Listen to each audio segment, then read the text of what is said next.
Okay, if you do not like stairs, the Holy Land is probably not for you. It's hills and valleys. And the bishop sent out an email, once you'd registered, I think, and it said you need to be able to walk 5 miles. And I would amend that to say you need to be able to walk 5 miles and climb on and off a bus about 10 times. Quickly. It was, because I actually don't think we walked 5 miles. I think we mostly did about 3.5 miles, according to my watch. But it was pretty physically challenging. But these stairs have to do with the fact that there's a water source at this location. So between being on a hill and having a water source, you can see where that would convey an advantage as a place to put your city. Even though apparently it was not impregnable because they kept having to build it again and again and again. And it's a road, I mean, all of Israel is kind of on a through from one empire to another. If you look at the map and you look at where Assyria was and you look at where Egypt is and you look at where Rome and, yeah, you can just imagine that as they're going back and forth, Israel's mostly what's in the path. And you see that played out in the history of the people of Israel. So I think it was 87 steps down. I don't love enclosed spaces, and I don't love heights. And if you would have been the person behind me, when I got into this basically cave and discovered that I was going into the darkness with the added benefit that the stairs are those metal ones where you can see through your feet to the drop below, I'm pretty sure that what I said was, this was a mistake.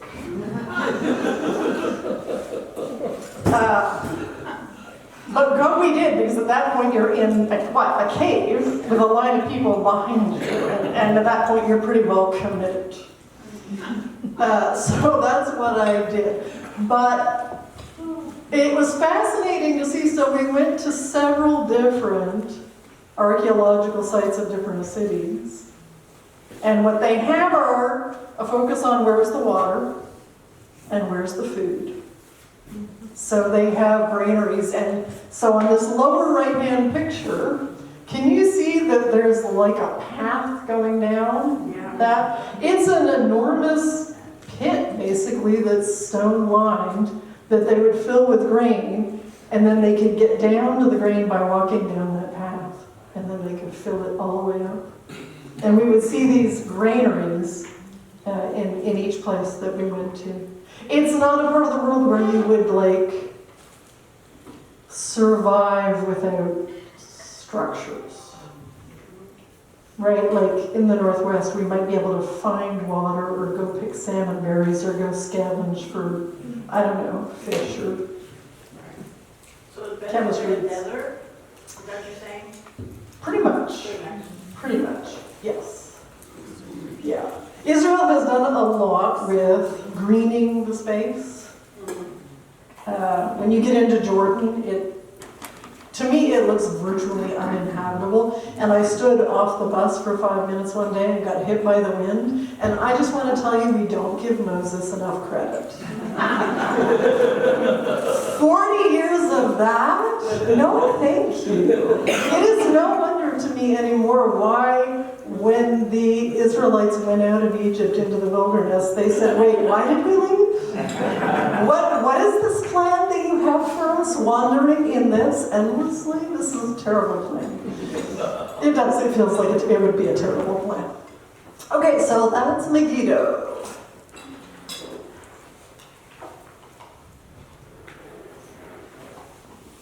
Okay, so there is a separation wall that has been built. And so to go places in Israel, you mostly have to cross checkpoints because it is a militarily occupied area. So in this case, we're seeing the wall in the city of Bethlehem. And you can see that Banksy was there. And then I guess there's Banksy 2.0. There's somebody else who has also painted on the wall. But you can see the tower, the watchtower, on the corner of the wall. And the bishop did share that one year there was tear gas thrown from, and there were people throwing rocks, and there were, I mean, it's this bizarre exercise in being present in a place that really isn't that safe for the people who are there, even though for us, like, I never felt unsafe. And the presence of the military is, I didn't find it overwhelming, but the reality is that when you walk through different cities, you'll see Israelis with their military weapons wandering around, you know. So that's what that looks like, and as a byproduct of that, and I don't know if this will come up in these photos, in the parts that are primarily Palestinian occupied, there are a lot of buildings in disrepair, and there is just a ton of trash on the streets. And so it feels, or felt to me, as though there is a level of hopelessness that's just in the pores of the environment. So that's a hard thing to reconcile with the pretty art, you know. Okay. Janna, Yes. one of the reasons that they have a lot of trash is because they don't have access to services regularly. They don't have access to water regularly. Yeah. Even on top of the buildings, there are colors for whether or not you get water on such and such a day. Okay, so this we visited. Yes.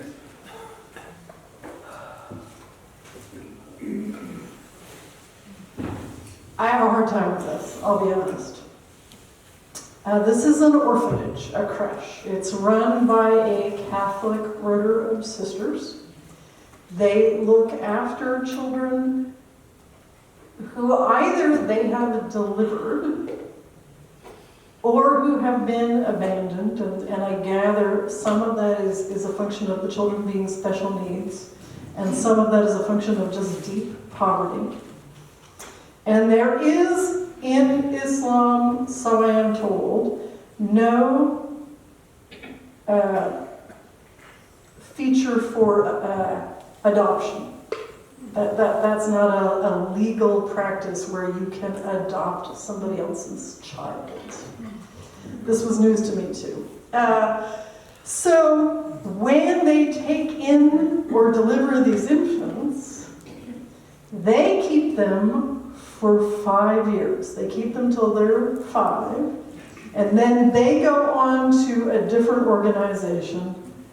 And in some cases, once they're about 6, they will be taken into families and they'll kind of be fostered.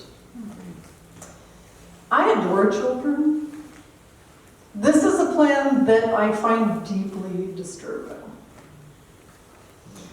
And I'm just going to tell you a couple more things because I'm still low-key enraged about the whole situation.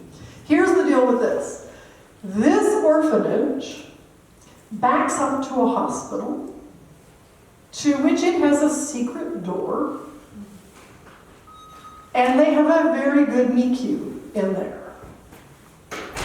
Because they deliver premature infants, because they are bringing girls, some of them as young as 12 and 13, who have been impregnated in the villages where they live without being married.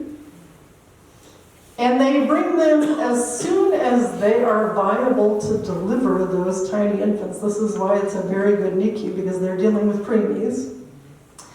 Because those girls will be stoned in their villages if they are discovered to be pregnant out of wedlock. They're mostly at the hospital for the day, and then they go home after having a C-section. And I'm gonna say that again.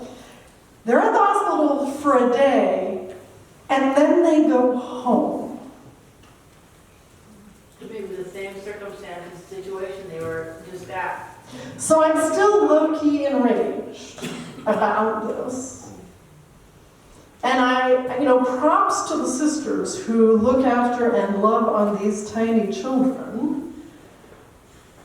But it is a little like everything else in this place, in that it's deeply broken. Like that's not a good plan. It's just what people who want to try to help out, but do not have the power to change the system, can do. The Band-Aid. And I give them credit, right? They don't proselytize for these kids. They're not turning them into little Christians because they would not be allowed to operate in this environment if they did that. But it just makes me livid. Did you go in there? See the kids? We saw the kids, yes, we did. We saw the kids. They have it's a little like a kinder care except with beds, and they don't go home at night. Where do they get their money from? How do they pay? Us. Americans are paying for this? Americans, Europeans, pilgrims in general who go. I don't think a day went by when we weren't asked for a donation for something, but this was one of the big ones. Wow. The kids seem happy or sad? The kids seem fine. The kids have never done anything else, and I think they take good care of them. So do they have these orphanages all over? Because 50 kids, that's all they took here. They're putting any other places too? This is the one I know about. I don't know what else is available. And this is in Palestine? This is in Bethlehem. Bethlehem. Yeah. There's some irony. I said, there's some irony. Right. Yeah. Okay, so that is, incidentally, this is one of the buildings that I was freezing and wished I would have brought my sweater for because it's this big stone edifice. Yeah, okay, next. Okay, so we went to St. George's, and I have here, if you're interested, the booklet from the Episcopal Diocese of Jerusalem. And they have a school there you can actually go and do a couple of weeks theological or biblical classes on different subjects.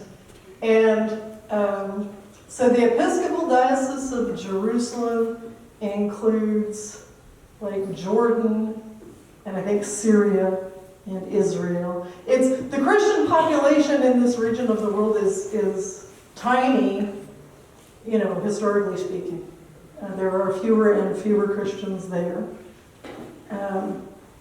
And we met with the Archbishop, and one of my takeaways was that it is really not helpful that people who live other places have strong opinions about how they navigate that part of the world. And in particular, he said, vocabulary taken from other places.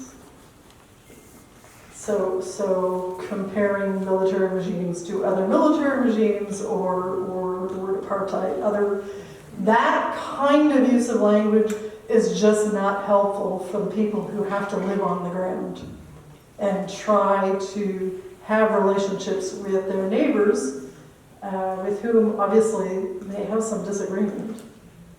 And the Christians end up a little bit, I think, caught in the middle. But it is very interesting, so the Archbishop of the Diocese of Jerusalem has from Jordan a diplomatic passport. And that's what allows him to travel. If you're Palestinian, unless you are willing to travel under an Israeli passport, that really limits your ability not only to move around in country, but to even leave the country. So, and obviously the politics of taking on that passport is a whole other thing. Janna, the Israelis and the you know what I mean, the Palestinians. Palestinians, they travel on separate highways. You have to have your license on your car shows whether or not you can be on that highway. Okay, so there's lots that could be said. I'm going to go ahead and go through What I was saying, this thing. It's very hard to travel Yes. for the Palestinians there. Yeah. Okay, so when we were at St. George's, there was a delegation. Do you remember where they were from? The Philippines? I think it was the Philippines. They came and they had brought their drums and they did a whole thing in the courtyard. And we think preaching is a certain amount of work. The person who preached the morning we were there got up and said his entire sermon in a language which I do not speak. Pretty sure it was Arabic. I understood like 2 or 3 words. And then did the whole sermon again in English. So, and you can see that they have different orders of worship that represent different constituencies. So, and they have a smaller local congregation, but they have a steady flow of people visiting. And I talked about we were traveling on our coach, and everywhere we went, there were lines of coaches. You kind of had to get to know what your coach looked like to go track it down in the parking lots of all of these coaches. Yeah, well, worship was lovely, and they fed us a lovely lunch, and the Archbishop was a gracious host. Yeah, okay.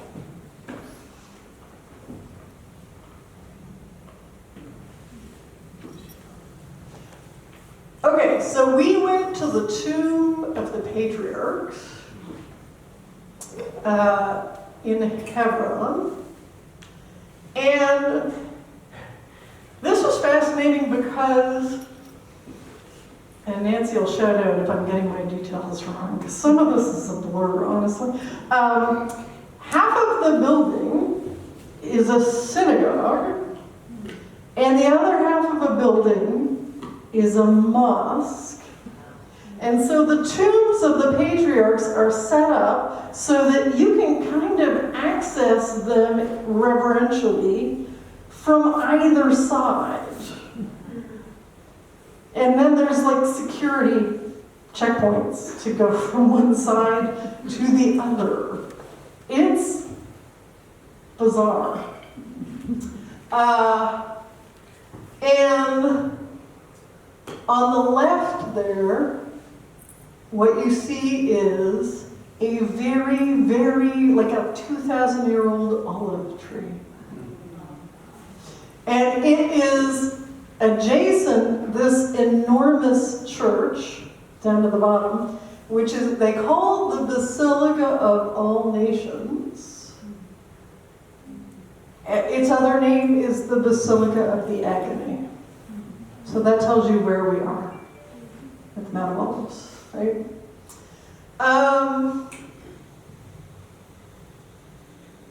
And that church was built early in the 20th century.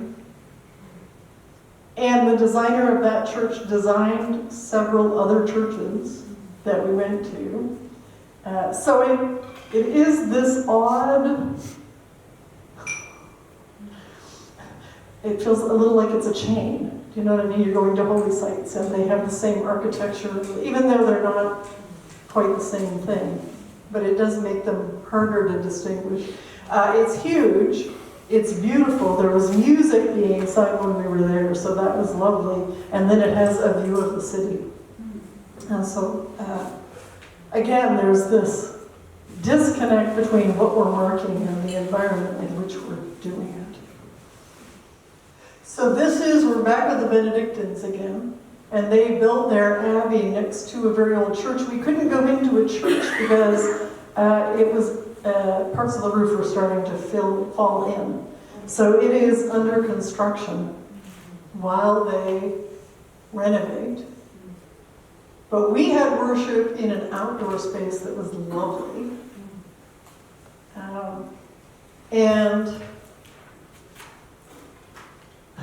currently it's the Benedictines that run it, and they're trying to fundraise to try and make it available again.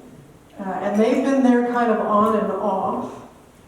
The church was abandoned, I want to say, for about 700 or 800 years. And after the Crusades, a lot of these older buildings went up during the Crusades and then were abandoned afterward as the area changed hands. And I think that this one, they said, had been used at one point as a stable for animals.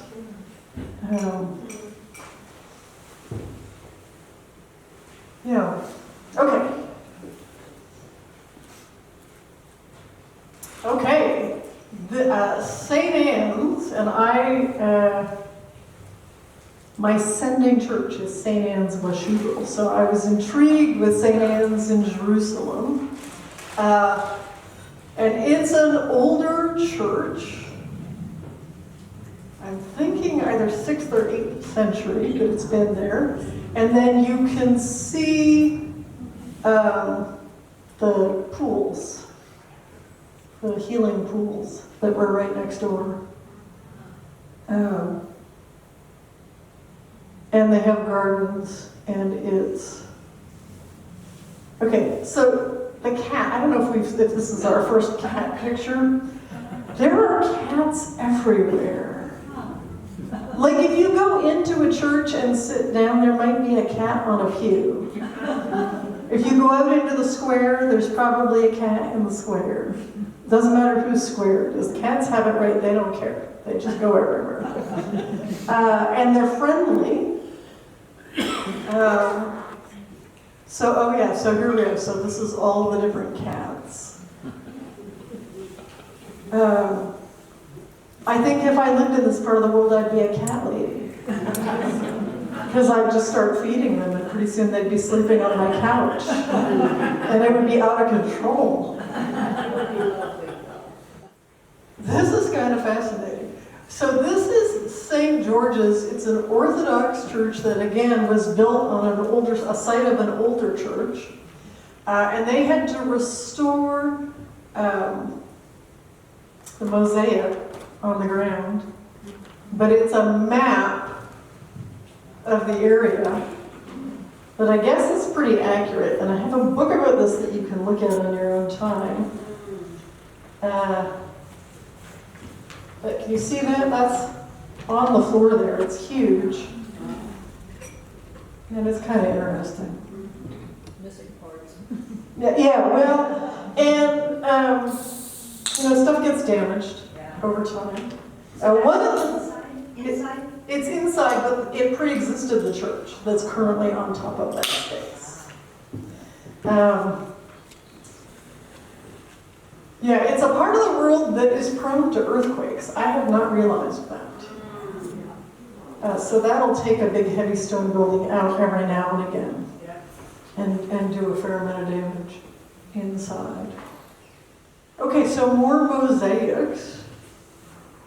And that picture of the hillside, you can see that there in the distance there's some green. Usually this means someone has stood on a hillside and told us about a spring. Because there has to be a spring if you're going to have an actual tree. And then you can spot them from from a distance, from across a valley, and people know where they are. And I just think it gives such a different perspective, especially when we read the Old Testament, and they talk about wells, and they talk about water sources. And in a part of the world where that's a daily life and death issue, in the Northwest we just have no idea because we have so much water, right? But this is fascinating to me. There are like 3 churches that now are inside this one building, and they've kind of restored them and made them available for people to come and see them. But in the center you can see a mosaic, and they've restored that mosaic.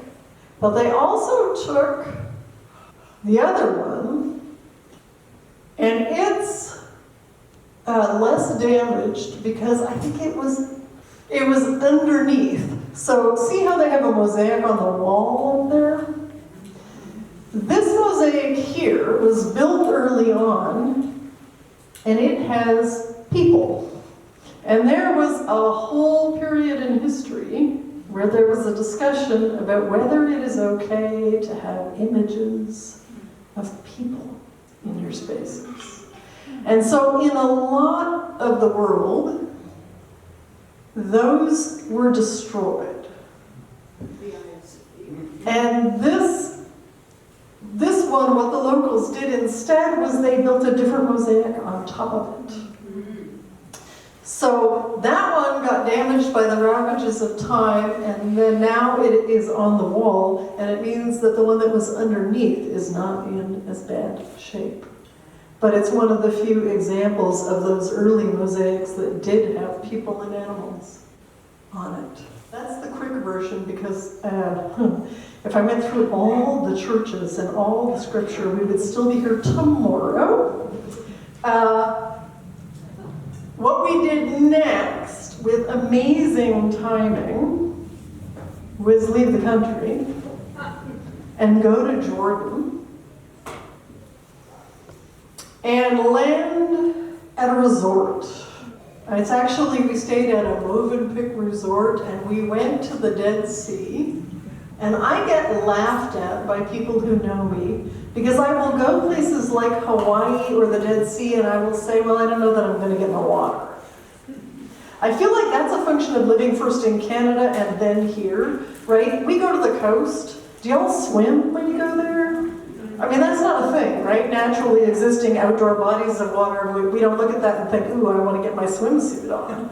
That's not a thing. But it was 24 degrees the day we were at the Dead Sea, so I did get to swim, and it was gorgeous, and the resort had different sites described, like as you walked through, on the wall, the name of the building would be the name of another site in Jordan, and I'd never heard of most of them.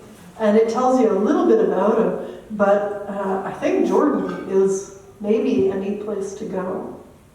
And they're keen to have tourists. They made that very clear. They were really, really hospitable. We were supposed to see 2 schools at different days on this trip, and we didn't see either one of them. The one was because all of the students were gone for break. I don't know why the other one. I don't remember being told. There was one, I think Nablus was the town that they just didn't take us to. They looked at the security assessment and said, we're just not going there. So it might have been that that's where it is. How many people have been to the Dead Sea? Okay. This is an uncanny thing. Like, you really do float, but also it will sting. Like if you've recently shaved or if you touch your eyes, it's like 40% salt, this water. And if you get out past, so there's sand and then there's rocks, and if you get out past and look down, it's salt crystals. it's really pretty, but also sharp. Yes. I return to, Walk it hurts. on the bottom of the ocean because it, What's a C, but because it would be too sharp. Is that what you're I saying? had shoes on, so Okay. I would be okay, but if you had bare feet, you would cut yourself and it would hurt a lot. Yeah. Yeah, but I just had never thought about, like, if you ever did that experiment with your kids or grandkids where you try and grow salt crystals? You know, science is the best argument for God ever. I'm convinced. Like, if I try and make a salt crystal in my dining room, paying attention and following rules, I think there's a 20% chance I will succeed at that. It happens naturally. It's I just... Okay, so yeah, so like I said, 24 degrees, sunset at the Dead Sea. Okay, and we went to Petra. And I assume there will be more pictures. But see the rooftops? See how there's a partially constructed next level on those rooftops? So they are prepping for the next generation. As long as they don't complete those second stories, they don't pay tax on them. But when their sons marry, they will finish them, and then the next generation will move upstairs. And that's what they're prepping for with that. Isn't that amazing? That is like the opposite of garbage in the streets. It's very hopeful. Okay, this is Petra. So I think it's Megiddo and Petra, which are UNESCO World Heritage Sites on this trip, so we hit 2. And I based on my sample size of 2, I officially recommend that as places to go. Like, they're just amazing, by definition. And that is me on a camel. And on the left side, so it's a slot canyon. The Nabateans, who I had never heard of, got tired of being conquered again and again, and went and built themselves this civilization down a slot canyon. They literally, because it floods when it rains, they built the water a different place to go, and then they built themselves water systems, and they carved this whole city into this canyon, where the water has run through over the years. A lot of it has eroded, but it brought with it silt and sand and mud, and so a lot of it has just been started to be excavated starting in the mid-80s. So it's a work in progress, but they can point to the buildings and tell us, like, this is an element of Roman, and this is Egyptian, and this is Assyrian, and different pieces of the influences of the world in which they lived. And that center picture there, that is the second story we're looking at. They are still excavating one floor down, but there was so much sand and silt and what have you that it's just taking some time. They had to negotiate for people who still lived in this space and build them a town on a nearby hillside so that they would go live elsewhere so that they could start excavating. And they retain the right still to be the people who sell stuff, and they're kind of everywhere. And so you can get little trinkets, scarves, jewelry, I don't know what else. Anything they can get cheap and sell. And it's a little distressing because, of course, it's at least partly kids that are hitting you up to buy postcards or whatever. On the right-hand side, that's an amphitheater. Our guide was very coy. Man, a little knowledge is a dangerous thing. He says, so the Romans allowed them to build their own amphitheater. Anybody study ancient Rome? What does this actually look like? Yeah. This is slavery. Well, the Romans came through and enslaved the local population and produced this amphitheater. Well, the guy was real cool. They were allowed to build their own. Really?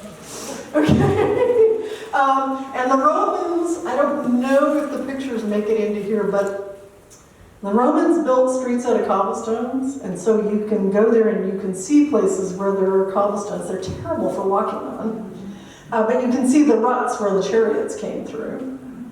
The Nabateans built these other stones out of like the local limestone. Those are a delight to walk on.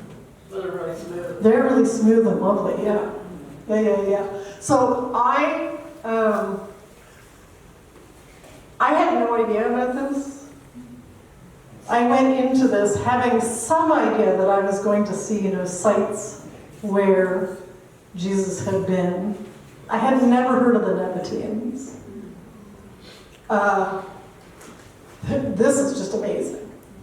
It's just stunning. That's a tomb. Right, yes. Oh yeah, anything in the walls, a lot of them are tombs, and then they had built buildings, but the buildings are no longer, like anything freestanding doesn't exist anymore. The building behind you is a tomb? Mm-hmm. They're not deep, but they are tall. Yes. Yeah. Okay, so then we went to Qumran, and you remember what I said about the food and water enclosures? This is where the Dead Sea Scrolls were found. Yes. Yeah, sorry. Dead Sea Scrolls were found here, and they were found accidentally. I guess somebody was threw something and hit. Yeah, Shepherd hit something and got curious and got up there and found containers and found the scrolls in that way. And they have some information there about the monastic community that lived in this space. Again, it has a source of water. So that's how come it's viable. And then you can look back across the Dead Sea from So they there. don't have smog or anything like that, do they? Pardon me? They don't have smog or anything like that. They have beautiful clear skies. Beautiful. I didn't see a lot of industry. Jordan produces a lot of Grain. chemicals for fertilizer. They have the limestone and they have, what's the other one? Got the Dead Sea. Not, well, they have the Dead Sea, but so there's phosphorus. They produce phosphorus. And, yeah, so what else do I want to say? What did you notice that there's no pictures of? No, there's no trees. There's also, we did do the Via Dolorosa, but we were enjoined to not take pictures. So that we would be being pilgrims and not tourists. It's an experience. I will tell you that I disagree with that understanding of technology. Get a body cam. I really was tempted. Yeah, I almost got a GoPro to just go and take pictures of body everything. Because the reality is, if I visit 17 churches in 3 days, if someone is imagining that those are going to be distinctly ingrained in my memory without the aid of photography, they're just a little optimistic. So are there any places that you could not take pictures of? I mean, inside the churches or any time where somebody said, no, you're not allowed photographs? Not that I can think of. You don't want to take pictures of other people that you don't know. So there's an element of just being respectful of people using the space, particularly if they're worshiping. No, but otherwise, the whole not taking pictures of the Via Dolorosa was, well, and honestly, there wasn't time, and it was so crowded and so busy that there wasn't a lot of time to take pictures. The community services similar to ours over here? We functioned as a freestanding group. The only place we really did had worship in communion with other people was at St. George's, and that's an Episcopal church, so Anglican, I guess. We did visit a mosque and had to wear gowns that women Oh, had to yeah. cover up. But we did have permission to do that. Yeah, and we were encouraged to dress Appropriately. appropriately Don't get me started on the word modest and the way in which we misuse that. Okay? It's a sermon for a different day. Okay, any other questions? Did you get to go to Rachel's tomb? I don't. Did we? They get did to not go- have Rachel's tomb in that space with the other patriarchs. Did they or they didn't? They did not. They did not, no. So no. They had Leah, Okay. I'm glad you tracked that. yeah. Did you have to have a separate passport as well as that piece of paper? You have to have your standard, so you have your passport just like usual, and that's a Yeah. permit to be in the country. Okay. Yeah. Yeah. Oh yeah, that was the other thing. Coming back, you remember what I said about they establish at the gate another checkpoint? So this is one of the quirks. We get through security.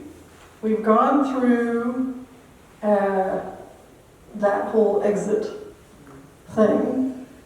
And we get to our gate, and there's a coffee shop. So people buy bottles of whatever. And then they set up a checkpoint at the gate, and if you just bought a $6 bottle of soda, you have to leave it behind. And there's no sign anywhere that indicates, by the way, you can totally buy this, but you have an hour to drink it, and then you're gonna have to toss it, because we're not letting you on the plane, even though you've already cleared security once. And bought that thing right here. It's the strangest setup ever. We have a place like that in the United States. If you go to Louisville, Kentucky, and you go through the Louisville Slugger bat factory, then you go to the airport, they take the Louisville Slugger away from you, you just bought, because you can't take it on the plane. So we kind of do the same thing. Oh, that's funny. Okay. I came into Israel by boat from Egypt, Okay. so that was, this is many years ago, and we had to be delayed so that Israel could send out one of their boats with machine guns on either end and underwater divers who went into the water and checked the hull of the ship for lipid lines before they would let us come into their port. I was like, oh my word, where are we again? My wedding ring is in Hebrew. Oh, interesting. So Ray and I took those off. Well, when we were in Egypt, not when we got to Israel, but it was very welcoming to have those guys checking for lipid lines. Checking for lines, yeah. I will say, so we did go to a settlement. We had some conversation about settlers. And I will point out to you what I said at the time, which is that we are all settlers. So our moral high ground is, in my opinion, ambiguous at best. So, what else? We also saw the Jordan River. We did go to the Jordan River. The Jordan River is so polluted and nasty, And small. and it's a stream. Yes. So it's this muddy, dirty stream. So it's not even navigable by any boat or anything. I mean, you could canoe or kayak or something. Yeah, it's just that small. Well, people were getting into it. And then we could see the Jordanian side, and then some people went a second time and actually went on the Jordanian side, but you could also see the Jordanian military lined up over there. There's no intention to clean it up. It's just beyond. Not that I'm aware of. Yeah. That's a whole other thing. For some people, it is enormously helpful to faith to be in a space where the imprint of the presence of Jesus and the early Christians is so strong. I think that a number of people on our tour talked about that making a big impression. For me, what it means is I tend to read scripture differently, because I just have more information.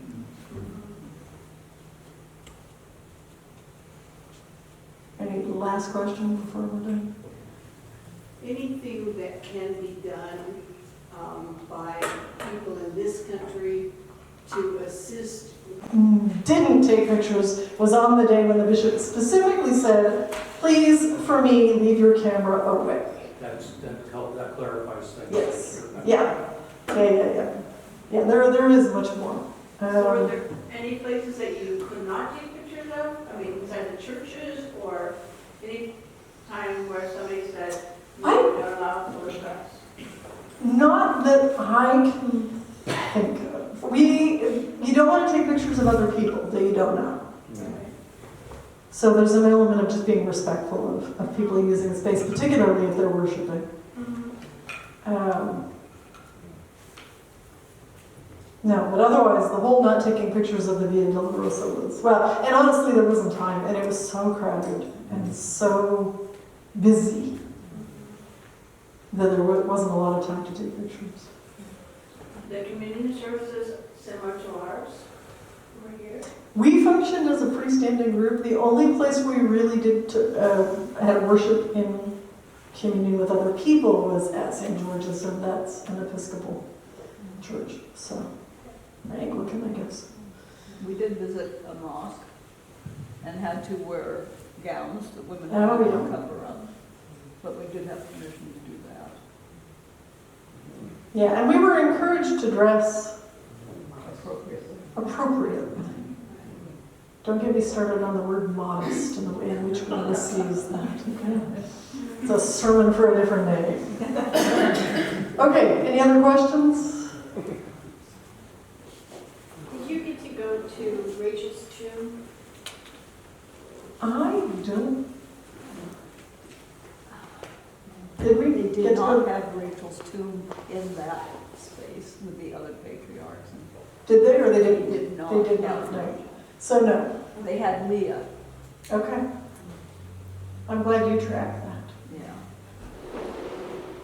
Did you have to have a separate passport as well as that piece of paper? You have to have your standard, so you have your passport just like usual, and that's a permit to be in the country. Yeah. Yeah. Oh yeah, that was the other thing. Coming back, you remember what I said about they establish at the gate another checkpoint? So this is one of the quirks. We get through security. We've gone through that whole exit thing. And we get to our gate, and there's a coffee shop. So people buy bottles of whatever. And then they set up a checkpoint at the gate, and if you just bought a $6 bottle of soda, you have to leave it behind. And there's no sign anywhere that indicates, by the way, you can totally buy this, but you have an hour to drink it, and then you're gonna have to toss it, because we're not letting you on the plane, even though you've already cleared security once. And bought that thing right here. It's the strangest setup ever. We have a place like that in the United States. If you go to Louisville, Kentucky, and you go through the Louisville Slugger Bat Factory, then you go to the airport, they take the Louisville Slugger away from you just bought, because you can't take it on the plane. So we kind of do the same thing. Oh, that's funny. I came into Israel by boat from Egypt. Okay. So that was, this is many years ago, and we had to be delayed so that Israel could send out one of their boats with machine guns on either end and underwater divers who went into the water and checked the hull of the ship for lipid lines before they would let us come into their port. I was like, oh my word, where are we again? My wedding ring is in Hebrew. Oh, interesting. So Ray and I took those off. Well, when we were in Egypt, not when we got to Israel, but it was very welcoming to have those guys checking for lipid lines. Checking for lines, yeah. I will say, so we did go to a settlement. We had some conversation about settlers. And I will point out to you what I said at the time, which is that we are all settlers. So our moral high ground is, in my opinion, ambiguous at best. So, notes. We also saw the Jordan River. We did go to the Jordan River. The Jordan River is so polluted and nasty. And small. And it's a stream. Yes. So it's this muddy, dirty stream. So it's not even navigable by any boat or anything. I mean, you could canoe or kayak Yeah, or something. Yeah, it's just that small. Well, people were getting into it. And then we could see the Jordanian side. And then some people went a second time and actually went on the Jordanian side. But you can also see the Jordanian military lined up over there. There's no intention to clean it up. It's just beyond. Not that I'm aware of. Yeah. That's a whole other thing. For some people, it is enormously helpful to faith to be in a space where the imprint of the presence of Jesus and the early Christians is so strong. I think that a number of people on our tour talked about that being, making a big impression. For me, what it means is I tend to read scripture differently, because I just have more information. Any last question before we're done?